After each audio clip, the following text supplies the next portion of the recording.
This is the Derby Matthews Creepypasta, narrated by Frinklish, written by Yuki Iwama. The farm was left to him after his mother passed away 5 years ago. He was still in Afghanistan, however, so he was unable to make it back for the funeral. When he returned back home a year after his mother's death, there was no one to meet him at the airport. But Derby Matthews didn't mind. He never did.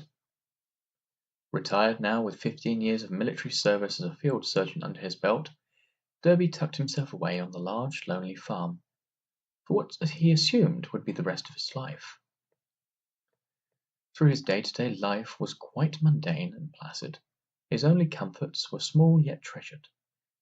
The eye-watering cheese made from the goat's milk that he enjoyed in the orange glow of the dusk. He liked to slowly lick the salty white crumbs off his fingers afterwards. The sour mash bourbon that he liked to bottle up and bury in the soft black soil out in front of the porch. He had a fifth every night to help him sleep.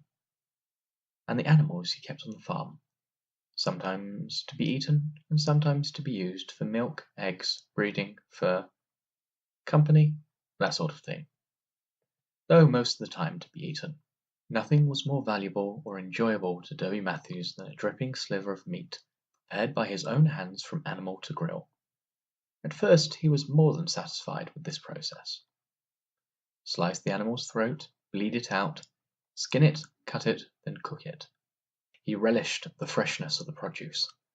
It reminded him of his youth, watching his father, a red-faced and gruff muscle of a man, throwing rabbits, cows, pigs, and chickens down against the black soil in front of the porch, and slowly bleeding them out, their eyes always rolling madly and limbs jerking uncontrollably. A few hours later, said animal would be on the dinner table, steaming in a sea of vegetables. This freshness, the slight tang of blood and earth and the softness of the meat, is what Derby craved now as a man. But even when he tried to speed up the process, there was always something off about the taste. A hint of sourness that soiled his stomach, a distinct lack of freshness. It was until the night before winter broke over the farm in a flurry of hail when Derby suddenly sat up in his bed, panting with sheer exhilaration. He knew what he had to do. He knew how to harness the freshness of the animal's meat. The next day he tested his new process. He cleaned out a large section of the basement in his farmhouse and installed a grill next to the window so that the smoke could easily escape. He then brought an animal down to the basement and, using his old surgical tools and with professional deft, cut off the animal's leg and clamped it and sutured the wound. It would be pointless if the animal bled out or died during the first day. What Derby wanted that night was the thigh, so he sliced it up and put the steak on the grill, and once thoroughly cooked, ate the steak for dinner. He did so sitting in front of the animal and observing it trembling and panting in pain and fear. Each bite of the meat sent shivers coursing through his body. It was ecstasy. It was more than fresh, it was alive. When Derby was first stationed overseas, he stopped over in Japan. His mate in the military, Robbie, a gnarly engineer in his 20s, suggested they go for ikizukuri one night. It was certainly the freshest seafood either of them had ever tasted, and it was in memory of Robbie and Japan that inspired Derby's new process. So for the next year or so, Derby would drag a new animal down to the basement each week and keep them alive as he consumed their meat in front of them. Some of them trembled and balked at him with dopey eyes, others jerked and strained against their collars. Most of them gave up after losing 2 or so limbs and ended up catatonic, their large eyes glazed and fat tongues lolling out of their mouths. Derby found that the sound the animals made when he cut off the bits of the meat was ear-shattering, and more than that, annoying. So he made it a habit to surgically remove their vocal cords whenever he brought them to the basement. After all, the meat presented in this style was always silent, though still breathing and blinking, which gave Derby a small thrill. The best steak he had tasted with this new process, however, proved to be quite a challenge. The animal was spirited and angry and bucked against him as he dragged it down to the basement. Just the action of collaring it gave the ex-surgeon a number of tender bruises. He had to resort to tranquilizing the damned thing 3 times when it came to removing the vocal cords, since it wouldn't stay down. The meat, though, hard won, was exquisite. Derby theorized it had something to do with the spirit of the animal. The more alive the animal was, the fresher and tastier the meat would be. So following his theory, Derby tweaked the process and began pulling in younger and livelier animals. The last animal Derby ever poured into his basement was a young thing, just beginning to fatten up as it finds its own feet against the ground. Perhaps because of its naivety, the animal followed Derby obediently down into his basement and paced silently around the large underground room, nudging at the grill and letting out huffs of air whenever it kicked up dust.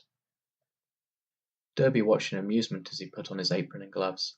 The removal of the vocal cords was simple and easy, and Derby was beginning to get worried. This animal was so obedient and placid, it probably wouldn't taste as good as the livelier ones. He had no choice, however, but to keep going. The process had already begun. He had just finished clamping and suturing the open wound where its legs used to be when it made a noise. Derby reeled back in shock and almost dropped his suturing tools. The animal was observing him with its large clear eyes, seemingly unaffected by the tranquilizer.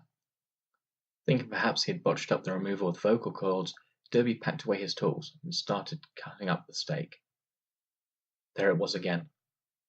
Derby turned to the animal, his brows furrowed, and studied it from the grill. It was lying on its side, panting and staring at him, intermittent tremors racking its body. It opened its mouth and made the noise again. It was long and drawn out and strained. The animal seemed to work every muscle in its body just to make the noise. Derby felt its heart skip. He slowly knelt down in front of the animal when it made the noise again. It was clearer this time. There was no denying it. Derby sat back on his haunches, stunned. The animal was trying to talk. Derby shook his head. No, that was incredibly stupid. Child games. He had removed the damn vocal cords. It couldn't possibly make a single noise, let alone talk. Ridiculous, Derby said aloud. I must be getting tired. Stop that! The ex-surgeon snapped. He dealt a quick blow to the animal's head, stunning it temporarily. Animals don't talk. The animal quickly recovered and raised its head up to his, swaying from side to side as if in a trance, though its eyes were as clear as a still pool of water. Derby blinked stupidly, feeling increasingly unnerved. It was just a stupid animal. Why was he feeling so on edge? I forgive you. What are you? Derby said. The animal shook its head and pawed at the ground. I hope you enjoy my meat, it said. Derby drew it back and met its eyes once again. They looked tighter than before. I'm sure I will, he said. I'm going to eat it in front of you. The animal moved its head up and down. Was it nodding? And said, I just pray that my brothers and sisters will be able to live happily without me. Derby let out a bark of laughter. What are you, a fucking saint of the barnyard? I forgive you. I don't care. I love you. You're going to taste delicious. The animal laid back down and closed its mouth. It didn't say another word. After staring at the strange beast for a few minutes, Derby stood up and brushed his pants down, deciding that he'd just experienced a brief mental lapse, perhaps due to PTSD or a vitamin deficiency. He went back to the steak and continued his process. Nothing happened. Nothing changed. As he grilled the steak, he felt compelled to glance at the animal every now and then, as if he were drawn to it. He thought perhaps he was simply hungry, and he decided to cut the cooking time short and eat the steak rare. He sat down at the usual plastic table in the corner, facing the animal, and began to eat his steak. The first mouthful was rancid. Derby opened his mouth to spit the meat out, but when the animal locked eyes with him again, he felt a strange compulsion to swallow, and he did. Each bite of the steak was like swallowing acid and ash. It was bitter, burning, biting. Each mouthful was agony. By the time he swallowed his last mouthful, he felt thousands of withering white maggots falling from his ears and nostrils, and he threw up bile all over his pants. The animal looked away. The spell was broken. Shaking and sweating profusely, Derby wiped the bile from his clothes. Unable to think clearly, he felt groggy and ill, and a hard, hot stone ground into his chest. A foreign sensation spreading through his body, he spat in disgust and unsteadily clambered to his feet. Swaying with every step, Derby walked towards the animal with the steak knife. Animal and ex-surgeon locked eyes one more time as Derby slit its throat. The blood gushed out hot and salty. The animal bled out quickly. Disappointed at the wasted meat, Derby kicked the animal's rapidly cooling body and cleaned the knife against his soiled pants. It was then when he felt something significantly odd happen. When the ex-surgeon caught sight of his own hands, he felt the most irrepressible, intense surge of hunger. Shot through his stomach.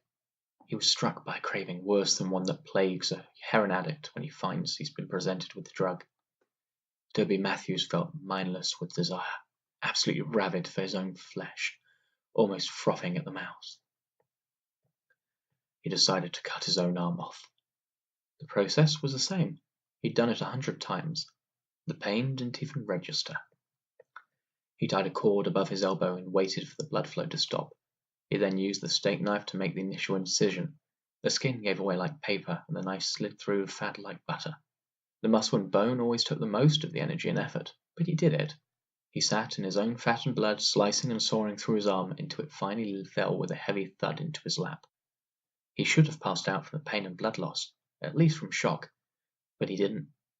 He was awake and hungry. With a strangled cry of triumph, Derby staggered over the grill to cook his flesh. He would eat it off the bone, like a lamb shank. He was too impatient to cut out the stringy, chewy meat. He wanted to eat all of it. The basement began to fill up with black smoke. Was he more flammable than the animals? And his meat began to char. He didn't care, though. It was cooked. The ex-surgeon felt tears slide down his cheeks as he bit into his arm. The meat was hot and salty and oh so good. It seemed to melt on his tongue, sending shivers of pleasure down his spine. He felt a hardening in his pants. With a terrible thrill, he realized he was becoming increasingly aroused as he consumed his own flesh. More and more, he ate more and more, and he lost himself to the ecstasy. It wasn't even 10 minutes later when he found himself gnawing on the bone. He was still so hungry. One leg, the other leg, his thighs, his hips, his buttocks, anything and everything, he consumed it all. And as he realized that the only meat that was left was his torso and his remaining arm, which he used to cut and cook, Derby dragged himself over to the grill for one last meal. In the throes of delirium and ecstasy, he thought perhaps he should thank the animal, who drove him to eat himself. It made him realize that the animal was not simply an animal, but perhaps an angel sent by a wrathful god. Derby was being punished, and he knew it had to be so. As he threw himself onto the fiery grill, as he felt his skin blister and pop, and his fat drip from his flesh as he tore into his charred arm, while the rest of his body burnt and seared, Derby Matthews silently thanked the animal. He thanked it as he ate and wept ash. He thanked her, for letting him end this way. Derby Matthews ate himself to death on that grill, and the last thing he ever saw were the crystal clear eyes of the young girl that saved his soul. That was the Derby Matthews CreepyPasta, narrated by Fringlish and written by Yuki Iwama.